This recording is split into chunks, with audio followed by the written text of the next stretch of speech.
جی doctor Armani صاحب تشریف لائیے. جی مفتی صاحبان بہت بہت سلام. محمد علی صاحب بہت ہنسا کر گئے. جی جی جی جی. اور بڑے انٹرسٹنگ آدمی ہیں. جتنے بھی ایکس مسلم چینل ہیں انہوں نے وہاں پہ بہت رونق لگائی ہوئی ہے. اور اب تو ان کے سارے سبسکرائب اور جو کچھ بھی ان کے اوپر چل رہا ہے. اچھا جی, میں بریف انٹروڈکشن تو شاید ہوا 41 کی ایج پہ میں نے اسلام چھوڑ دیا تھا. لیکن ایک رب العالمین پہ میرا مکمل یقین ہے. حساب کتاب اسی دنیا سے شروع ہو جاتا ہے. سزا اور جزا ادھر ملنی شروع ہو جاتی ہے. کوئی شک نہیں اس کے اندر, کوئی آگے شک چلتا نہیں. ہے جی آگے چلتا ہے, آگے چلے گا نہیں اس کا تو ابھی تک نہیں. قرآن میں نے بات ترجمہ پڑھا میرا جو نہیں. جس وجہ سے آپ نے ایک لفظ بولا نا کہ میں تھوڑا سا آپ کا تعارف ابھی کمپلیٹ نہیں ہوا. شروع ہو جاتا ہے تو جی, مطلب وہ کہاں تک چلتا ہے؟ زندگی بعد الموت کیسی ہے کیا ہے اس کو ابھی تک نہیں, عقل میں سے تو وہ نہیں تو میں پہنچ بھی نہیں سکتے. جانتا ہوں. میں صرف یہ جی, پوچھ رہا ہوں کہ وہ بات تک چلتا ہے یا یہیں رک کے ختم ہو جاتا ہے؟ بات تک چل سکتا ہے, ڈیفینیٹلی چل سکتا ہے, لیکن اوکے اسی ٹھیک ہے دنیا سے شروع ہو جاتا ہے. دیکھیں ٹھیک ہے. کعبے پر کرین گری, کعبے پر کرین گری نہیں کعبے پہ نہیں کتنے, گری. ہاں کعبے کے ساتھ ہی تھی. 111 حاجی جو اس وقت لبیک لبیک پکار رہے تھے جی وہ جی احرام کی حالت میں مارے گئے. ٹھیک ہاں ہے, جنت گئے سیدھے ماشاء اللہ.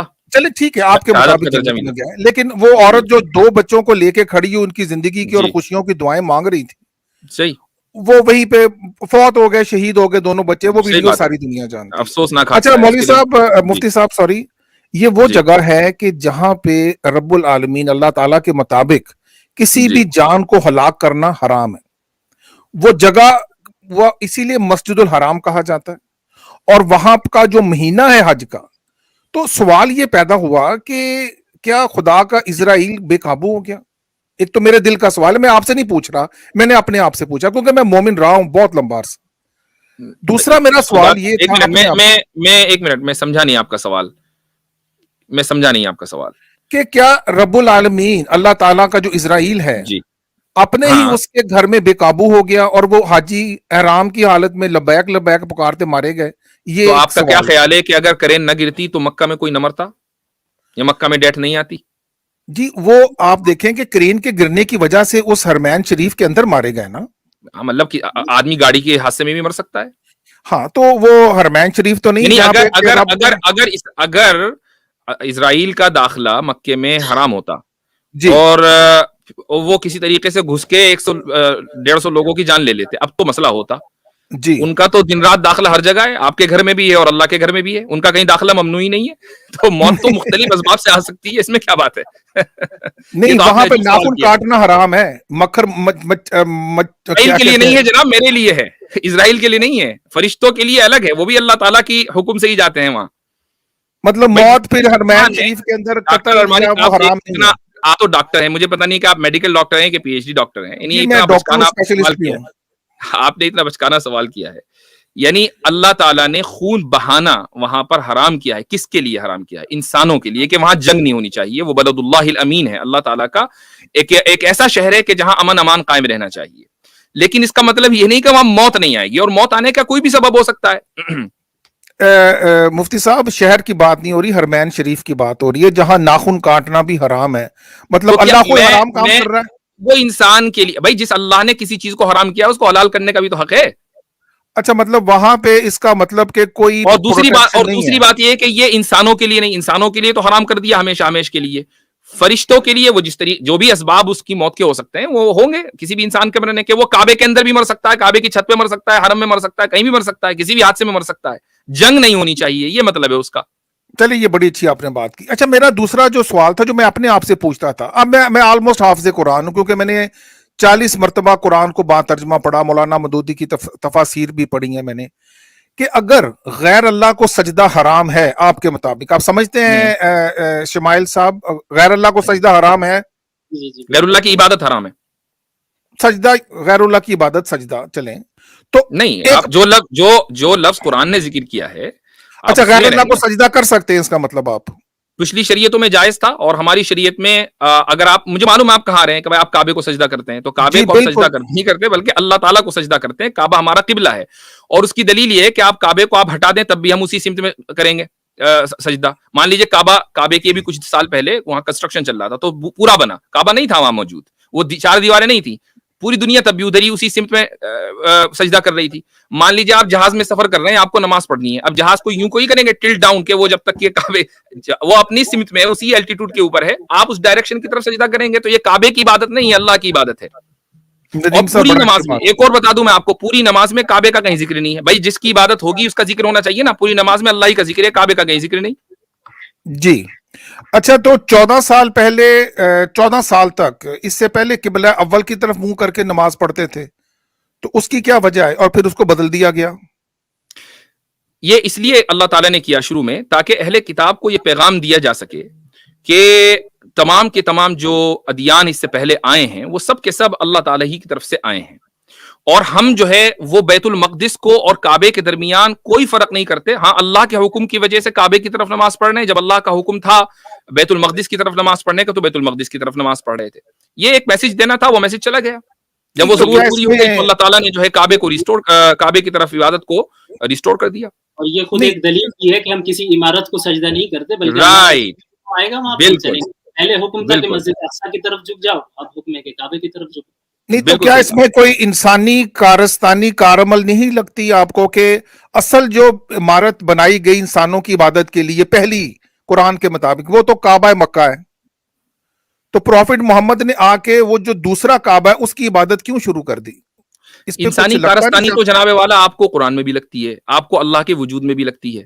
تو اب یہ جو ہے آپ مجھ سے جو سوال کر رہے ہیں نا کہ انسانی کارستانی لگنی, لگنے کی بات نہ کریں. جب آپ مذہب کے اوپر بات کرتے ہیں تو آپ سرٹن دلائل دیا کریں.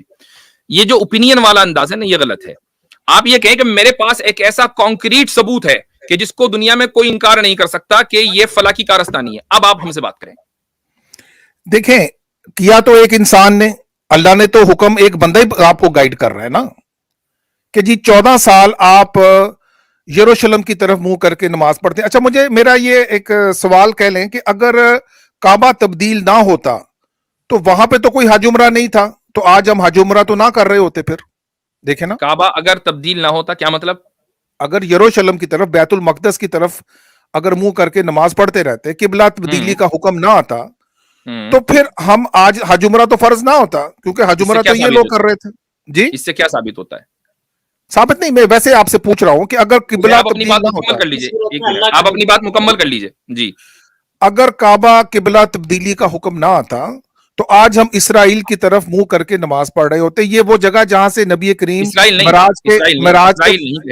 اسرائیل نہ کہیں, فلسطین کے, اس کا اصلی نام فلسطین ہے. آگے چلیے. نہیں, وہ بنی اسرائیل ہے, فلسطینی بعد میں آئے, بنی اسرائیل پہلے ہے. بالکل نہیں, فلسطین ہمیشہ سے ہے, یہ اسرائیلی تو بھی آئے. نہیں تو قرآن میں بنی اسرائیل کا ذکر نہیں کیا. بنو اسرائیل کو داخلہ دیا, اس سے پہلے بھی تو کوئی تھے وہاں کنعانیین. اچھا, وہ فلسطینی تھے, وہ اصلی فلسطینی تھے جنہوں نے بعد میں اسلام قبول کیا.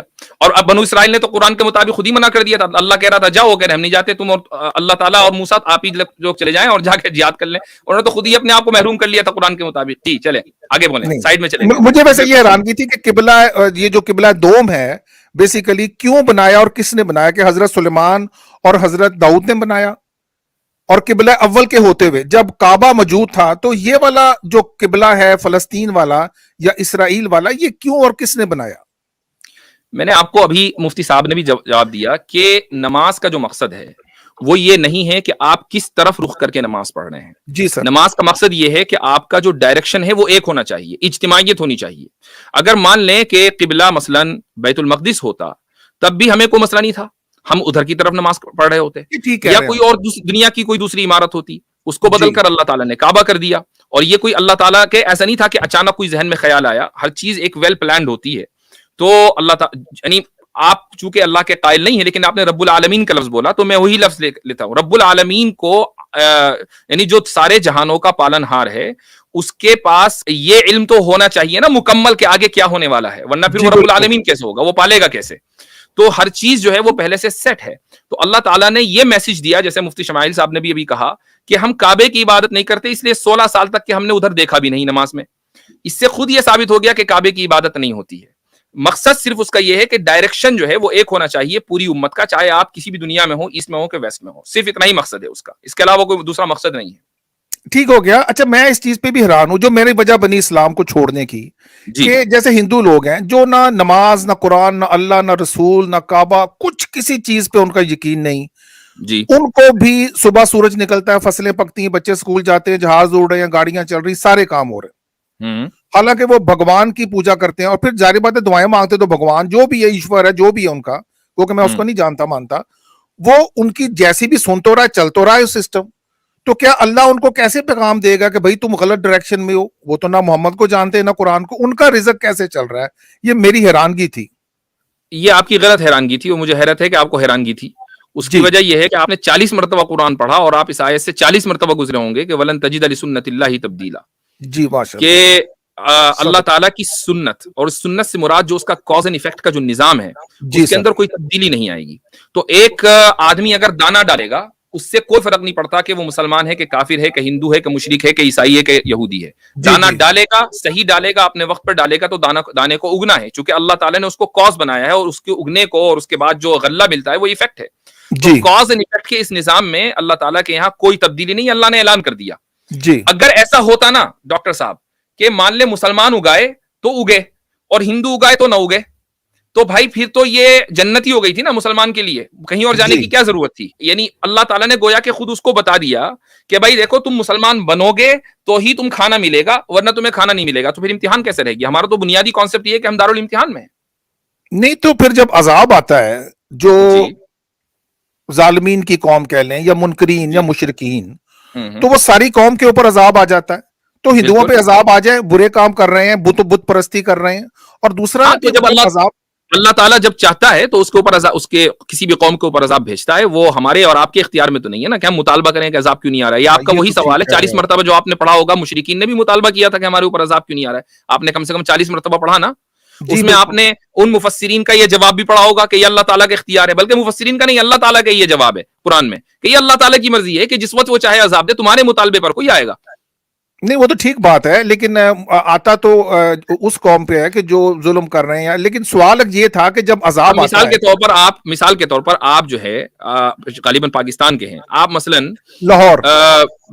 पाकिस्तान को कहीं भी रहकर, जी पाकिस्तान में रहकर या पाकिस्तान से बाहर रहकर, स्टेट को, एक मिसाल दे रहा हूं वैसे ही, स्टेट को आप चैलेंज करें कि भाई तुम तो बिल्कुल इलेजिटिमेट हो, मैं तो तुम्हें जी मानता ही नहीं, और जी तुम्हारे अंदर हिम्मत है तो मुझे गिरफ्तार करके दिखाओ।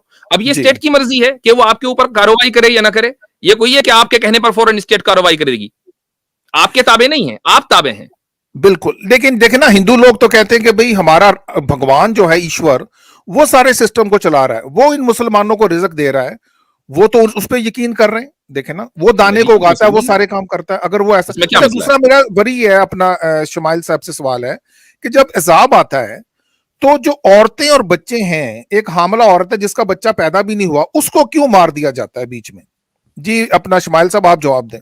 जी जी, क्या सवाल एक बार दोबारा दोहराएं आप? अजाब जब अल्लाह ताला का आता है तो जो उसमें बच्चे हैं, छोटे औरतें हैं, मासूमीन हैं, एक 6 माह की हामला औरत है, उसका तो बच्चा पैदा ही नहीं हुआ, उसको भी बीच में क्यों मार दिया जाता है? वो अल्लाह की इसके पीछे हिकमत है। जाहिर सी बात है, जब वो मर के जब मौत आ रही है तो इस दुनियावी मसाइब से वो बच गए और सीधे जन्नत में जाएंगे। ये तो एक एतबार से ठीक देखा हो जाए, गया। एक डॉक्टर एतबार साहब, से डॉक्टर साहब, बच्चे को छोड़िए, मुसलमान को भी मार दिया जाता है अगर वहां रह रहा होगा वो। वो क्यों मारा जाता है? इसलिए कि उसने तबलीग नहीं की? नहीं, इसलिए कि ये नेचुरल फिनोमिना है। तो अच्छा अल्लाह ताला ने का जो ऐलान है कि वलन तजीद लिसुन्नतिल्लाहि तब्दीला, ये फिट होता है यहाँ पर कि एक अजाब है जिससे मौत आ रही है। तो अब अगर कोई आदमी उस जगह है जहां पर एक उमूमी अजाब आया, वो किसी भी तरह का अजाब हो सकता है, सुनामी हो सकती है, जलजला हो सकता है, तो जलजला और सुनामी ये नहीं देखेंगे भाई पहले जरा चेक करें कि इनका जो पासपोर्ट पे इस्लाम लिखा हुआ है या नहीं, कादियानी लिखा हुआ है कि ईसाई लिखा हुआ है, तब हम हलाक करेंगे। ये एक नेचुरल फिनोमिना है। नेचुरल फिनोमिना में कोई भी हलाक हो सकता है। मतलब टाइटैनिक डूबा है तो फिर जो भी अंदर है डूबेगा उसके। बिल्कुल, ये तो शायद यही चीज है वलन तजिद लिसुन्नतिल्लाहि तब्दीला का मतलब ही यही है कि उस नेचुरल फिनोमिना में तब्दीली नहीं होगी, क्योंकि अल्लाह ताला ने इस दुनिया को जो लॉज ऑफ नेचर हैं उनके ताबे बनाया है। तो हाँ, हम अगर किसी दूसरे यूनिवर्स में चले जाएं, वहां पर डिफरेंट लॉज हो सकते हैं, डिफरेंट डायमेंशन हो सकते हैं। यहां पर जो डायमेंशन और जो लॉज हैं हम उसके ताबे हैं। अच्छा मुझे तो लगता है इल्ला ये कि अल्लाह ताला चाहे कि वो उन लॉ को तोड़ दे और उसके ऊपर के जो लॉज हैं वो इंट्रोड्यूस करा दे, वो उसकी कुदरत में है रब्बुल आलमीन की, क्योंकि वो सिर्फ इस आलम का रब नहीं है, वो दूसरे आलम का रब भी है। दूसरे आलम का रब। मुझे तो लगता है कि जैसे अल्लाह के ऊपर कोई और कुव्वत बैठी हुई है जो सिस्टम को चला रही है, हम उसको का नाम बताइए क्या है? वो यही कि आपके जो कुरान के कवानीन है वो सारे के सारे डिफंक्ट होते हुए नजर आ रहे हैं। जो मैंने करेन का हवाला इसीलिए दिया था, अच्छा, एक और बड़ी अजीब बात है कि सूरह अल हज की 52 नहीं नंबर नहीं, आयत है। एक मिनट, आगे ना बढ़िए। वो जी जो करेन वाली बात है उसी पे रही है। कुरान के जो कवानीन है वो डीबंक होते नजर आ रहे हैं। वो कौन सा जी, कानून है जो डीबंक हुआ? वो यही कि करेन वो वाला? जगह अमन का शहर, अमन का घर, अल्लाह के पास मेहमान आए हुए हैं और उनकी हिफाजत नहीं कर पा रहा वो। नहीं, अब अमन से अब मुराद है कि जंग नहीं होगी, ये हुक्म है। लेकिन इसका मतलब ये नहीं कि कोई जंग, अगर कोई मान लीजिए टेररिस्ट है, टेररिस्ट 70s के अंदर घुस गए थे, अमन खत्म कर दिया था जी, वहां पर। यानी अल्लाह ताला ने जो उसको अमन का शहर बनाया है, वो लोगों को हुक्म दिया है कि यहां जंग नहीं करनी है, लेकिन उसके हुक्म की दिन रात लोग वायलेशन करते हैं। नहीं तो इसका मतलब ये नहीं है 1980 कि में अल्लाह ने आप उसको खुद ही कुदरत नहीं दी, ये इंसानों के लिए हुक्म है। अलवाजदी साहब, आपने खुद ही मान लिया कि टेररिस्ट घुस गए थे वहां पे, उन्होंने वहां हाजियों को मार दिया, तो अल्लाह तो हिफाजत नहीं कर सका ना अपने काबे की फिर। आप एक चीज को नहीं समझ पा रहे हैं, वो ये कि मैंने दो बातें कही, एक है नेचुरल फिनोमेना और जी एक है अल्लाह का हुक्म। अल्लाह ताला ने हमें हुक्म दिया कि हमें नमाज पढ़नी है। पता नहीं कितने मुसलमान नमाज नहीं पढ़ते हैं, तो इसका मतलब ये हो कि अल्लाह ताला जो है फौरन उनको ऊपर अजाब नाजिल कर देगा। हुक्म की खिलाफ वर्जी करना हम अपनी फ्री विल से करते हैं। यानी कोई आदमी हुक्म मानेगा तो भी फ्री विल से करेगा और नहीं मानेगा तो भी फ्री विल से करेगा। हुक्म के ऊपर कोई फर्क नहीं पड़ता। हुकूमत ने मसलन ये कानून बनाया है कि आप किसी को कत्ल नहीं कर सकते, लेकिन आप कत्ल कर देते हैं। इसका मतलब ये नहीं होता कि आपसे कत्ल करने की कुव्वत को सल्ब कर लिया गया। ऐसे ही अल्लाह ने हमें अमन कायम रखने का हुक्म दिया है, लेकिन अगर कोई टेररिस्ट घुस जाए और उस अमन को बर्बाद कर दे, तो इसका मतलब ये नहीं कि उसको अमन कायम करने की जो खत्म करने की जो कुव्वत है वो सल्ब कर ली गई। वो एक नेचुरल फिनोमेना के अंदर है जिसका हुक्म वलन तजिद सुन्नतिल्लाहि तब्दीला में आ गया है। तो कोई लॉ जो है डिबंक नहीं हुआ। लेकिन मुफ्ती साहब, सर ये कि सूरह जब फील पढ़ते हैं कि अबाबीलें आ गई अपने काबे की हिफाजत करने के लिए, बिल्कुल तो बिल्कुल। मेरा ये सवाल था कि जब क्रेन गिरी तो कोई अबाबील आके उसने नहीं बचाया, जब हमला हो गया काबे पे वो जो टेररिस्ट घुस गए थे उनको नहीं रोका, तो अबाबीलें सिर्फ हमें सुनाने के लिए, तलावत के लिए बाकी रह गई हैं, आज क्यों नहीं आती? अगर अल्लाह ताला का अजाब अबरहा के ऊपर ना आता और काबे को वो डिस्ट्रॉय कर देता और मक्के को अपनी विलायत में ले लेता, अपनी हुकूमत में ले लेता, तो आगे जो जी अल्लाह ताला का एक बहुत बड़ा अजीम वाकया होने वाला था, यानी नबी करीम सल्लल्लाहु अलैहि वसल्लम की पैदाइश और आपके हाथ के ऊपर भी नबूवत का ऐलान और शरीयत का जो फैलाव जी मक्का जी से होने वाला था, इसमें इंटरप्शन आ जाता। इसलिए अल्लाह ताला, मैंने भी कहा कि अल्लाह ताला कभी लॉज ऑफ नेचर को उसी तरीके से रखता है, और चूंकि वो सुप्रीम बीइंग है, वो रब्बुल आलमीन है, तो वो अपने जो उससे ऊपर के जो लॉज हैं उनको इंट्रोड्यूस करा देता है। इसी को मौजज़ा बोलते हैं। तो नहीं, वो नबी इसमें दोनों करीम में को कोई जो फर्क, अब बचाया, ये करेन गिरी, देखें। अब मसलन करेन गिरी, एक मिनट सुन लीजिए, जी अब जी जी करेन जी गिरी, उससे इस्लाम जो है कोई खतरे में नहीं आया, उससे ये नहीं हुआ कि भाई अब हज नहीं होगा, यहाँ उमरा नहीं होगा, चलो सब चीजें बंद हो गई। अगर ऐसा होता करेन गिरने की वजह से, तो अल्लाह ताला उसमें भी दखल अंदाजी करता, जो कि इस्लाम को भी बाकी रहना है। तो दोनों में फर्क है, दोनों को एक ना करें आप। नहीं, जब आपने कहा कि नबी करीम का वाकया होना था, तो नबी करीम जब आए तो उन्होंने तो इस काबा की तरफ मुंह करके नमाज ही नहीं पढ़ी। उस वक्त तो उन्होंने किबला इसराइल को शुरू किया, तो इस काबा का तो कोई उस वक्त। आपने अभी अभी कहा कि वो रब्बुल आलमीन है, और ये भी माना कि वो आगे का मुस्तकबिल का वाकया भी जानने वाला है, तो उसको ये तो मालूम था ना कि 16 साल के बाद पढ़ेंगे। यानी सारा कुछ पहले से प्री रिकॉर्डेड है। आपने बड़ी अच्छी देखे, मेरा बाकी इल्म में इजाफा किया। मैं अब और ऑडियंस भी होंगे। जाने से पहले एक सवाल है कि सूरह अल हज की आयत नंबर 52 है कि शैतान जो है वो नबी करीम और बाकी तमाम अंबिया में दाखिल हो जाता था और उनके मुंह से अजीब अजीब बातें निकलवा देता था, जो कि फिर अल्लाह को खत्म करनी पड़ती थी। एक मिनट, मैं जरा उस आयत को खोल लूं भाई। ये सूरह हज की आप जी 52 अल हज 50 ना हो कि 52 ही है। सूरह हज, एक मिनट, आयत नंबर 52 जी। जी जी, जरा आयत का तर्जमा ही पढ़ दें इस आयत का, बस अल हज 52 का मैंने भी खोल ली है। जी हाँ। वमा अरसलना मिन क़ब्लिका मिन रसूलिन वला नबिय्यिन इल्ला इज़ा तमन्ना अलक़ा अश-शैतानु फ़ी उम्निय्यतिही फ़यंसख़ुल्लाहु मा युल्क़ि अश-शैतानु सुम्मा युहकिमुल्लाहु आयातिही वल्लाहु अलीमुन हकीम। और ए पैगंबर, तुमसे पहले हमने जो भी कोई रसूल या नबी भेजा, तो उसके साथ ये वाकया जरूर हुआ कि जब उसने अल्लाह का कलाम पढ़ा, तो शैतान ने उसके पढ़ने के साथ ही कुफ्फार के दिलों में कोई रुकावट डाल दी। फिर जो रुकावट शैतान डालता है, अल्लाह उसे दूर कर देता है और फिर अपनी आयतों को ज्यादा मजबूत कर देता है। जी, इसमें क्या मसला है? जी, ये तर्जमा आप और कर रहे हैं, जो मेरे पास तर्जमा है वो कुछ इस तरह है। मैं जरा पढ़ देता हूं, अगर आप और हमने तुझसे पहले कोई रसूल और नबी नहीं भेजा जब उसने तमन्ना की हो और शैतान ने उसकी तमन्ना में आमेज़श ना कर दी हो, फिर अल्लाह शैतान की आमेज़श को दूर करके। चलिए आप इसी तर्जुमे को ले लीजिए। बाय द वे है किसका तर्जुमा, सॉरी, किसका तर्जुमा है? ये जो मैंने लिखा हुआ है, हाँ, जो आपके पास जो मेरे तर्जुमा सामने है, जी जी हाँ जी जी, ये मौलाना मदूदी अल मदूदी का ही सिंपल तर्जुमा है, उनका ही है। ये जो अलकश शैतानु फी उम्नियती का, इसका जरा दोबारा तर्जुमा कीजिए। और हमने तुझसे पहले कभी कोई रसूल और नबी नहीं भेजा जिसने कोई तमन्ना की हो और शैतान इसकी तमन्ना में आमेज़श ना कर दे। ठीक ठीक, तमन्ना हर नबी की होती है कि जितने लोग मेरे मुखातब है ना वो सारे मुसलमान बन जाएं, लेकिन अच्छा। शैतान उस तमन्ना के अंदर आमेजिश कर देता है। जरूरी नहीं कि सारे लोग मुसलमान बने। क्या मसला है इसमें? नहीं, वो तमन्ना तो खैर कुछ भी हो सकती है, ये तो आपने बना दिया ना कि नबी की तमन्ना ये होती है, नबी की तमन्ना ये भी तो होती है ना। नबी की तमन्ना उस अल्लाह का कलाम को ही होता है। नबी की तमन्ना है। हाँ, तो वो सिर्फ मुसलमान करने की नहीं होती, वो अपनी बहू से शादी की भी हो सकती है, ये तो कोई बात नहीं है। अच्छा, तो ये बात भी है। ये देखिए, ये है, इसको कहते हैं तंज, यानी अच्छी खासी एकेडमी गुफ्तगू चल रही है और आप बीच में ले आए तंज, है ना? माफी चाहता हूँ सर, माफी चाहता हूँ। ये देखिए, एक्स मुस्लिमों का बड़ा मसला होता है कि जब वो देखते हैं हमारे सवालों का जवाब मिल रहा है, एकदम डिग्रेड करो। मैं माफी चाहता हूँ। हालांकि इस मौजू के ऊपर आपको भी पता है कि मेरा भी अपना लेक्चर आपने जरूर देखा होगा और बहुत से मुसलमानों ने इस मसले को इतना क्लियर कर चुके हैं, तो इस मौजू पर बात करके कोई फायदा नहीं है, चूंकि और भी लोग हैं। नहीं, मैं मौजू पे नहीं सर, सॉरी, मैं बिल्कुल डीरेल करने की बहुत माफी चाहता हूँ। सिर्फ ये कि क्या शैतान बगैर किसी वास्ते के तमाम इंसानों में दाखिल होता है? आज भी दाखिल हो रहा है। और अल्लाह का जो कलाम है, अल्लाह को जरूरत है किताबों की, नबियों की और मुफ्तियों की कि वो अपना पैगाम पहुंचाए। ये तो सचवाला जी ने आपके जहन में डाल रखा है। हम तो नहीं कहते कि अल्लाह को हमारी जरूरत है। हम तो आज की अगर स्ट्रीम में आप शुरू में आए होते तो मैंने शुरू में ये बात कही कि जो अल्लाह की तरफ से हक आया है, रब्बुल आलमीन की तरफ से, जी सर, उस हक को बाकी रहने के लिए उस हक के मानने वालों का तमाम के तमाम दुनिया का मानना जरूरी नहीं है। एक ऑब्जेक्टिव ट्रूथ है। अगर सारी दुनिया में दोबारा कहें, ये बात बड़ी इंपॉर्टेंट कर रहे हैं, दोबारा जरा कहें प्लीज। मैंने शुरू में ये बात कही है कि रब्बुल आलमीन की तरफ से जो हक आया है जी, उस हक के हक रहने के लिए, चूंकि वो ऑब्जेक्टिव ट्रूथ है, उस हक के हक रहने के लिए ये जरूरी नहीं है कि सारी दुनिया उसको माने तभी वो हक होगा। ऐसा भी होगा आगे चलकर, यानी हदीसों से भी पता चलता है, कुरान से भी पता चलता है कि ऐसा होगा कयामत के करीब के उस हक को मानने वाले हाथ चंद गिने चुने रह जाएंगे। लेकिन इसका मतलब ये नहीं है कि वो हक बातिल बन जाएगा या वो सही जो है वो गलत बन जाएगा। ठीक है, तो ये कुरान से भी साबित है और हदीस से भी साबित है।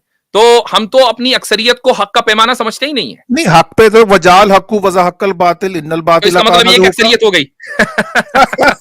डॉक्टर अरवानी साहब, आपने 40 मरतबा कुरान पढ़ा है, कैसे पढ़ा है? ये तो अजीब बात है।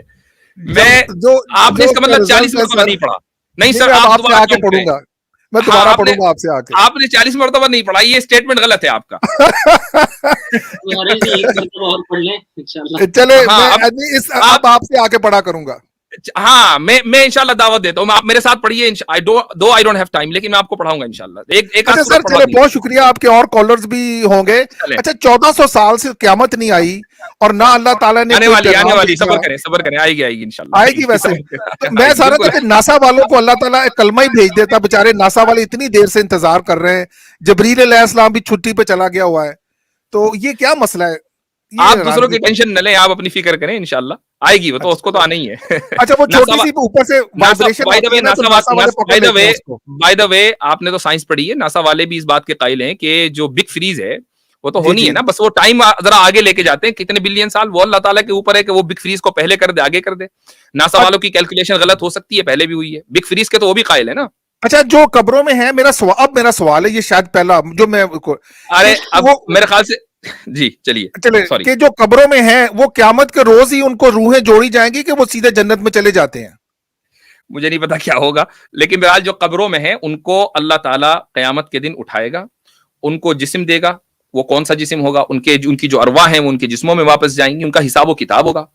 अब उसके बाद हिसाब किताब के बाद फैसला होगा कि किसको जन्नत में जाना है, किसको जहन्नम में जाना है। अब आप इसकी फिक्र करें कि आपको कौन से ग्रुप में रहना है।